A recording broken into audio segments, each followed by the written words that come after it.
Hierdie boodskap na toe gebring deur Skatte in die Hemel. Gaan sluit graag by ons Facebookgroep aan vandag. Vandag se skriflesing kom uit Spreuke 4 vers 23. Bewaak jou hart meer as alles wat bewaar moet word, want daaruit is die oorspronge van die lewe. Vandag se boodskap is getiteld Sukses in God se oë. As iemand sou vra wat jou definisie van sukses is, wat sal jou antwoord wees?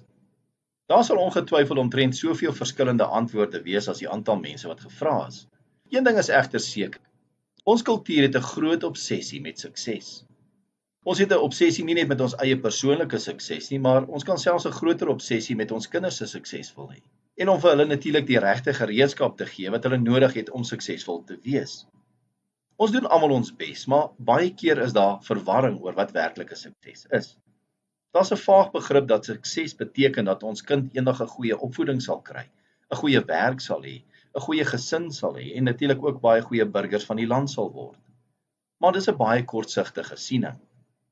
Dit is nie veel sukses as ons kinders groot word om 50 jaar wêreldse sukses te hê en dan 'n ewigheid in die hel te spandeer nie. Dit is 'n tydelike sukses, maar 'n ewige mislukking. In God se oë beteken sukses om sy wil vir jou lewe te ontdek en dan daai doel te gebruik tot die heerlikheid van God en nie vir die glorie van onsself nie. Ons moet daardie groot prentjie raak sien as ons kinders werklik suksesvol wil laat word. Wanneer 'n kind groei om dit te verstaan, het die kind 'n baie groter kans om 'n werklike blywende sukses te beleef. Want hulle sal dan in God se oë suksesvol wees. Kom ons bid saam.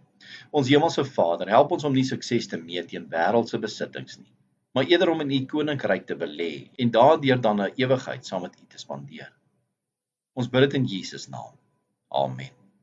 Ek wil net van hierdie geleentheid gebruik maak om vir ieder en elk van julle dankie te sê vir julle bemoedigende boodskappe wat julle vir my deurstuur en mag julle en julle gesinne 'n wonderlike geseënde Christusfees hê. Die volgende boodskap sal dan eers op die 27ste Desember wees. Tot dan, groete. As jy soortgelyke boodskappe wil ontvang maandag tot Vrydag, sluit aan by ons WhatsApp broadcast groep. Stuur net jou nommer na 072 581 2973.